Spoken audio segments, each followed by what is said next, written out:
Pemirsa, Anda pasti tahu dan mengenal kota Karawang. Tetapi, sejauh manakah Anda mengenal sejarah kota ini? Berikut pengupasan sejarah singkat dari kota Karawang pada tahun 600 Masehi.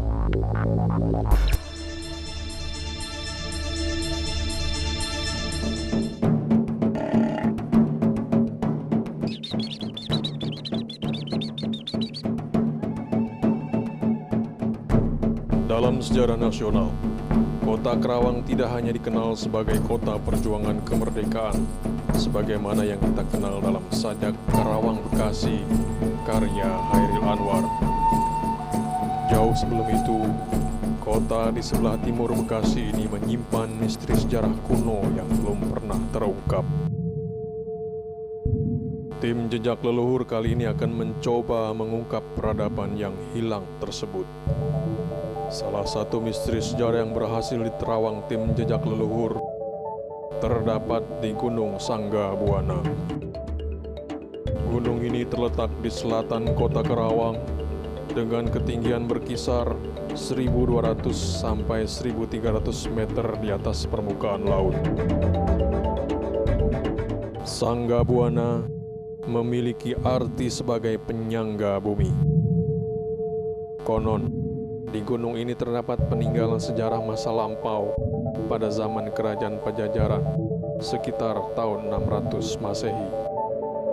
Dari tempat inilah, tim Jejak Leluhur menemukan asal-muasal falsafah berdirinya negara Republik Indonesia.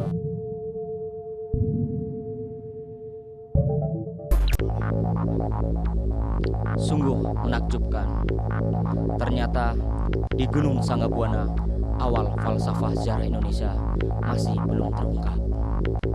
Namun, bagaimanakah sejarah dapat membuktikannya?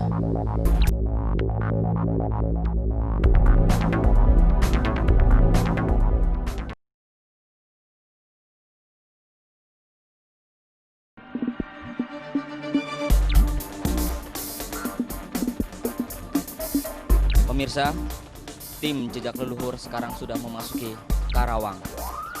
Konon, di Karawang inilah banyak sejarah yang belum terungkap, terutama pada Kerajaan Pajajaran pada tahun 600 Masehi. Dan juga falsafah berdirinya Indonesia, tepatnya di Gunung Sangga Buana. Perjalanan menelusuri Jejak Leluhur kali ini, tim harus melewati rute antara lain Kali Cibeet. Sejak dulu, aliran sungai yang tak pernah kering sepanjang tahun ini dimanfaatkan sebagai sarana pengairan bagi sawah ladang penduduk.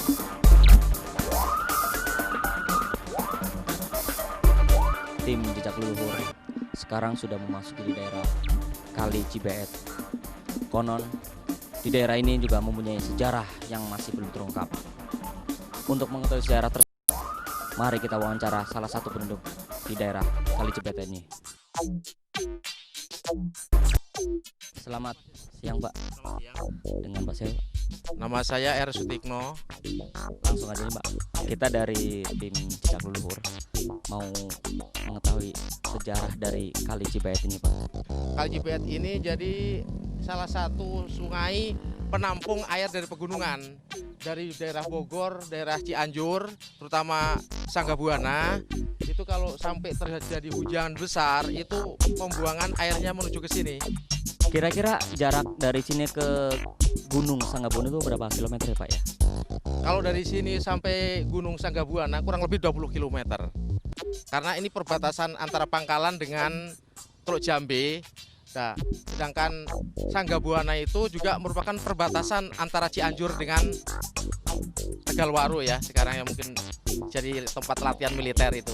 Itulah pemirsa, kita sudah mengetahui sejarah berdirinya Kali Cibeet.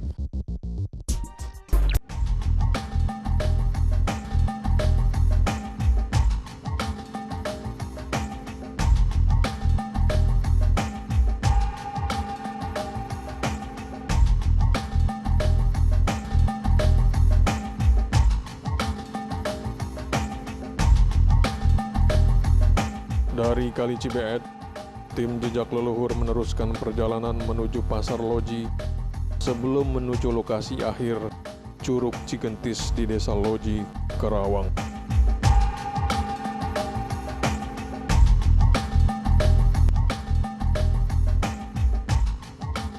Tim jejak leluhur sekarang sudah berada di Pasar Loji, tepatnya di lereng Gunung Sanggabuana. Konon di Pasar Loji ini juga mempunyai sejarah. Saya sekarang akan mewawancarai salah satu warga yang ada di Pasar Loji ini.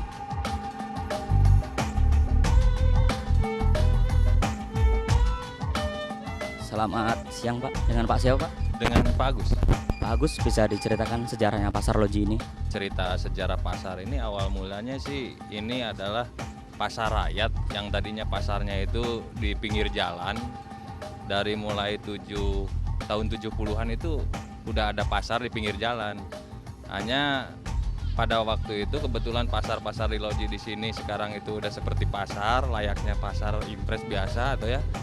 Hanya belum ada pemerhatian dari pemerintah. Ada di sini tempat Pak almarhum Haji Muhtar. Nah itu punya tempat, lama-kelamaan kalau nggak salah tahun 80-an pasar dialihkan ke daerah dalam. Jadi pasarnya di dalam gitu dengan tempatnya Pak Haji Muhtar itu almarhum. Masyarakat di sini kesemuanya ya yang dagang dan petani ya seperti itu. Untuk jarak ke Gunung Sanggabuana ini udah kira-kira berapa kilometer lagi Pak ya? Gunung Sanggabuana perkiraan saya 5 kilo lah, 5 kilo dari sini gitu ya. Tim jejak leluhur sudah mewawancarai salah satu warga yang ada di Pasar Loji ini. Dan sekarang kita akan melanjutkan ke Sanggabuana.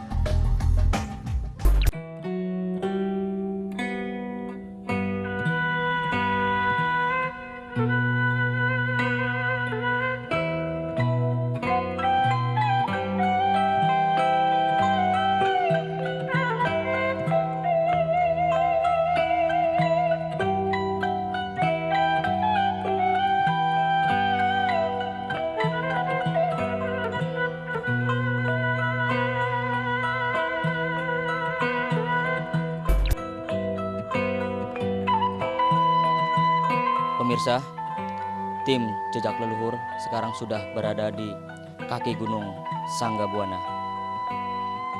Dari tempat sinilah tim jejak leluhur akan mencoba menguak tabir misteri yang ada di Gunung Sanggabuana, tepatnya di Curug Cigentis Loji. Tapi sebelumnya kita dengarkan dulu komentar dari beberapa warga yang ada dan tinggal di kaki gunung ini. Bagaimana Pak sejarah dari Gunung Sanggabuana ini Pak? Kalau sejarah Gunung Sanggabuana atau Cigentis lah, Curug Cigentis itu kononnya ada bekas-bekas para putri dulu zaman kerajaan Pajajaran. Memang dulu di sini ada benda-benda yang disimpan, tapi saya juga belum tahu di mana disimpannya itu. Namanya itu orang gaib. Saya juga tidak percaya. Tapi kalau Allah misalnya mengizinkan, akan terjadi. Sekarang dari tim jejak leluhur akan mencoba membuktikan benda-benda sejarah itu dengan cara penarikan secara gaib. Menurut Pak Ade gimana? Bisa saja membuktikan hal-hal yang gaib. Soalnya gaib juga bisa terbukti kalau memang kita menggunakan hati nurani yang suci. Dan di situ Allah juga akan memberikan ridho kalau memang kita benar-benar bisa saja terbukti. Pemirsa, mungkinkah hal tersebut akan dibuktikan oleh tim jejak leluhur?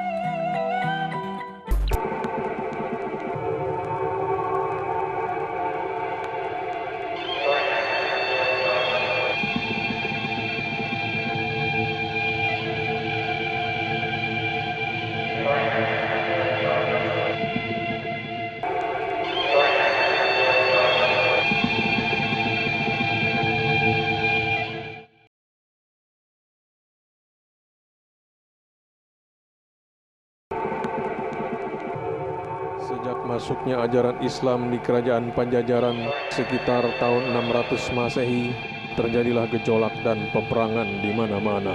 Maka di Gunung Sanggabuana inilah para leluhur Islam seperti Eyang Wali Sepuh, Pangeran Sanggabuana, Eyang Wali Tunggal, Prabu Siliwangi, Ciung Wanara serta Cakrabuana berkumpul dan mengadakan musyawarah untuk menciptakan perdamaian. Mereka pun mengundang para pembesar di kerajaan sekitar untuk membicarakan perdamaian. Para tamu undangan yang akan menghadap Eyang Wali Sepuh, Pangeran Sanggabuana, Eyang Wali Tunggal, Prabu Siliwangi, Ciung Wanara serta Cakrabuana harus digembleng dan harus membersihkan diri terlebih dahulu di air terjun Panyepuhan. Konon, sebelum mandi di air terjun ini, para undangan harus melewati Jaka Buana yang bertugas menjaga para tamu dari gaib jahat dengan cambuk saktinya yang disebut sebagai cambuk naga petir. Kebersihan hati para undangan ditandai dengan munculnya pelangi di sekitar air terjun Panyepuhan ini. Setelah ritual pembersihan diri dilaksanakan, maka barulah para leluhur bermusyawarah untuk membicarakan perdamaian. Pemirsa, di air terjun Panyepuhan inilah tim jejak leluhur akan membuktikan sejarah baru. Seperti yang sudah kita lihat, Pak Haji beserta asistennya akan mencoba menarik benda-benda bersejarah yang disinyalir sudah berusia dari tahun 600 Masehi dari kedalaman batu sedalam 50 meter. Mungkinkah tim jejak leluhur akan bisa menarik benda-benda bersejarah tersebut? Langsung saja kita saksikan prosesi pembuktiannya.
sekali ya Allah. Inilah saksi kita dengan lihat sendiri benda-benda bersejarah yang ada di dalam batu kedalaman 50 meter yang sudah diangkat oleh Pak Haji beserta asistennya.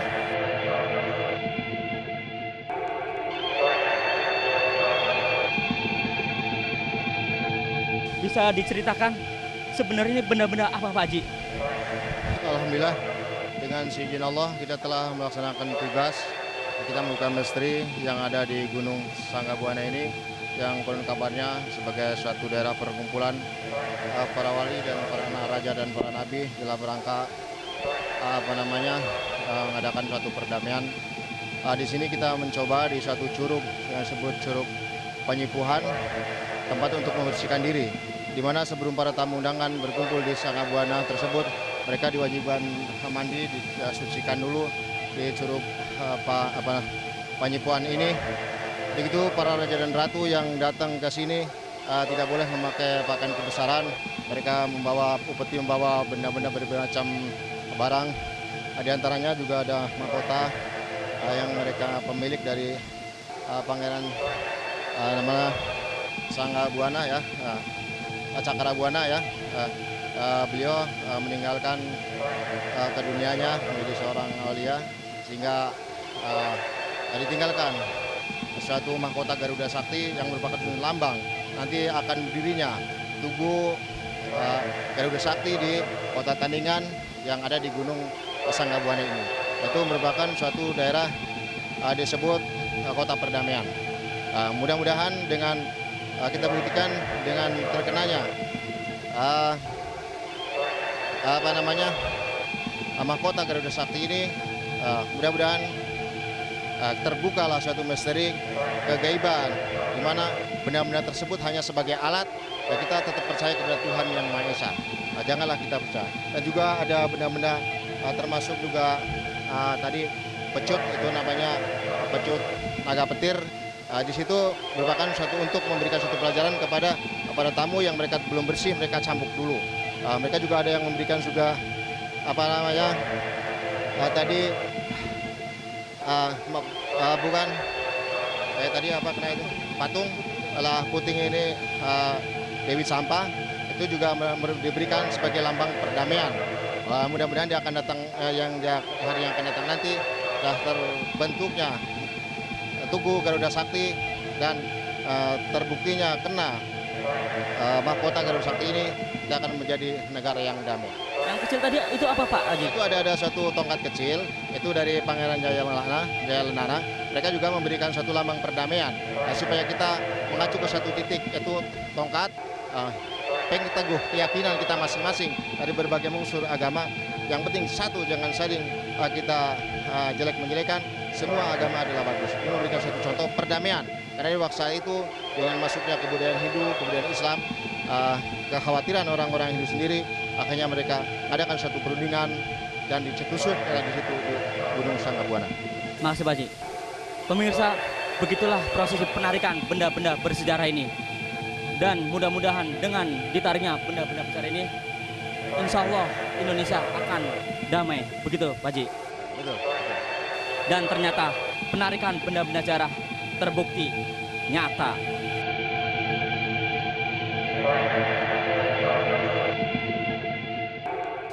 Saya akan membuktikan bahwa ini adalah benar-benar batu dan bukan tanah. Cuman kedalaman kurang dari 30 cm, Pak Haji dan beserta asistennya menarik benda-benda sejarah yang disinyalir usianya 600 Masehi. Pemirsa, tim Jejak Leluhur sudah berhasil menarik benda-benda bersejarah. Berikut komentar saksi mata dari daerah Cigencis. Pak, gimana Pak tadi proses penarikan benda-benda bersejarah tadi sudah ditarik oleh Pak Haji? Saya merasa harus ya, merasa bangga ke tim apa ini namanya Jejak Leluhur yang melakukan. Terima kasih, saya sudah berhasil. Terima kasih. Gimana Mas, bisa dijelaskan benda-benda yang Mas lihat tadi Mas? Ya, itu sebatas peninggalan zaman dahulu ya, mungkin waktu zaman Prabu Siliwangi singgah di kota sini, di wilayah ini, meninggalkan suatu mahkota. Kalau melihat bentuk wujudnya mahkota sama tongkat, sebuah tongkat ya. Yaitulah kita tadi dari bawah pun sudah bilang hal-hal yang bersifat magic kalau kita dengan hati nurani yang baik, yang bersih, insya Allah dapat terwujud. Terima kasih. Pemirsa, begitulah komentator dari saksi mata penarikan benda-benda bersejarah ini. Mudah-mudahan dengan ditariknya benda-benda bersejarah, Indonesia akan damai dan sejahtera. Amin.